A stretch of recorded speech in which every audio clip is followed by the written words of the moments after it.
I mean, these smaller parties won't be standing alone. They won't be able to stand alone. They will have to come into coalitions to have winning position. So if money is going to be the only determining factor in India, then we will be predicting the collapse of India. No. There are many other things in democracy than money. And I think that will be the only. Yeah. So Sanjay, do you want to kind of reflect on the question?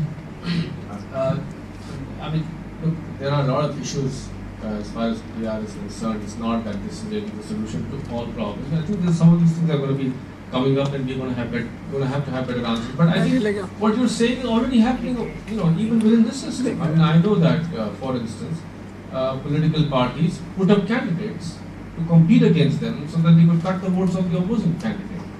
So, I mean, if you're thinking it's going to happen then, I'm sorry, sir, it's already happening. What is that? What I'm saying is today, no Congress buys Lalu Yadav or Mayawati, depending on when they need they will be buying 5, 6, 7, 8 people because one has got one candidate, another has got. So all that trading is No, like horse trading. No, I think that may be a little a stretch, because look, you have to understand that innately there are the dynamics of democracy at work. Within that, a lot of things can go wrong, but a lot of things go right. People tend to, after a point, not fall for that sort of a thing. So, I think we'll have to leave it to that. Those dynamics take over, and the specific question may not be the only way to. So once this probably kind of comes into force, it will keep evolving. Yes, sir. Yeah. Good afternoon. I have one question, which is other country other than India, where without any criminal record, without any experience, without any qualification, without any medical or without any age limit, politicians are elected. Which is the other country? Which is any other country? I know only India. There is no other country to my knowledge. If anybody knows. You're saying that is there any other country where you have people with a criminal record, with a bad medical? Yeah, no qualification is required. Yeah. Come on, Pakistan. And no age is required. I somehow knew that was going to be the answer. No, my point is simply this: that I don't know whether I don't know whether We it's a love fundamental. Pakistan bashing. No, बहुत सारी जगहों में है ऐसा नहीं है. My point is that look, that really I don't know what you're trying to drive at, but we have to look at what we've got. We have to work with people. We argued this whole education graduate business here. There'll be like 50-60% of the population is out of the race. So these are rhetorical questions. But going back to what Vidyaji said in the morning, is that why do we undermine the wisdom of the so-called illiterate? They are only illiterate because they've not got the so-called education. Our education system itself is draconian, right? Do you think we really enjoy the experience of learning? We do it only for a degree. Nobody's learned over. So why do you kind of put those people down just because you think they are illiterate? As long as they're good people, as long as they're not criminals, as long as they have the good of the community at heart, I think that's okay. I don't think that's a big problem. That's what you were trying to say in the morning? Yeah? No, I think I've got a point there. I firstly totally agree that what we call the illiterates have actually saved democracy in India.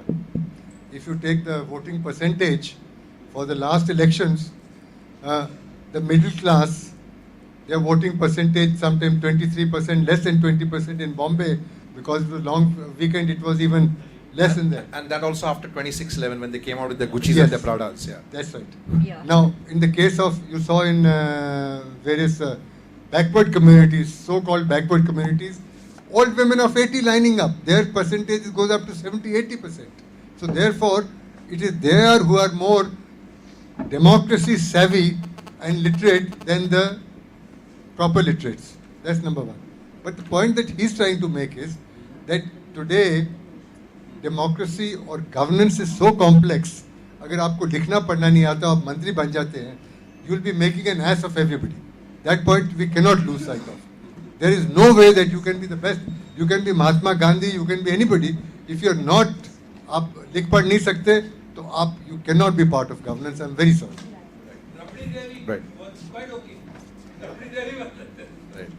Yeah, I'm quite uneasy with the total condemnation of India's governance. Somebody has said, leave alone misgovernance in India, but that India is governed itself is a miracle, because we live in such a complex society that is India, and so we should also be proud of a trajectory. Absolutely. That in the last 63, 64 years, governance has been done in India, and in a way that we are not totally hopeless in that way. We are setting models to many other countries in the world, one. Second is following on what Vidya Bhushan Rawat and Jerry said. The failure of India's democracy and governance, to whatever extent that is a failure of the middle class and the intelligentsia. Which is that percentage that does not go for voting in any election. It is generally the upper middle class, and the educated section that does not go for voting. And the illiterate people in the villages have proved their wisdom in their choices. If you look at the election results, in all the past elections in India, they have not blindly voted. They have always made their choices, and they know why they make their choices. This is very, very important for us to know. Yeah. Thank you, Dr. Raj. I think there's a counter view on. Yeah, because I have to leave in 10 minutes. I thought I might as well. Just we'll come back to the question. Just a counter view. There's no need to get into this, but I can't resist it. So Yes. there is this whole idea that it's only an intelligent man who votes, and the man who doesn't vote is a damn fool. But that's a wrong idea. Because the man who doesn't vote has equally valid reasons for not voting. And this Prada business that Jerry, my friend, talked about, is all wrong. The people who don't vote for as solid reasons as the people who vote. The question, and you are disturbing the discourse. This is ruination. I mean, how dare you suggest that a man who votes, because he votes, for whoever he votes, is a more intelligent person than a man who does not vote. I would argue the other way around. The man who doesn't vote is better informed, knows this man is not worth voting for, has nothing to do with him. Why should he stand in that queue? To get what? The man who votes is dependent on the system to acquire whatever he can, influence, power. In client-patron relationships, it's necessary for him to vote. What is an average man in Gurgaon's relationship with the councillor of Gurgaon? Zero. Have you ever met the MLA? No, why would you want to meet the MLA? Do you go to his house? Sir, excuse me, sir, naukri de do mere bete ke liye. No. Why will he vote? The question has to be really looked, and I'm afraid that, I see not just that, the election commissioner, and I've told him twice. I said, so which according to you is the finest or at least the better democratic model? Should we accept it, the US of A? He said, yeah. So what kind of population votes in the US of A? It's less than India. So they're all stupid. Right, now I got it.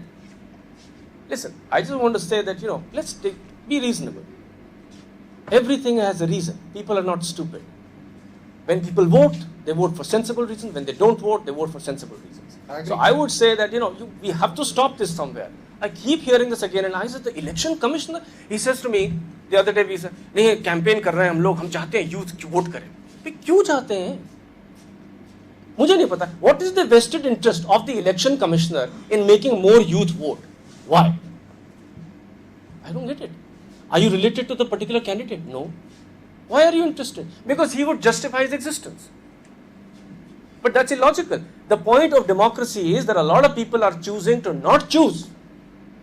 Then they have a reverse argument. No, then we must give them the right to say no. Arey,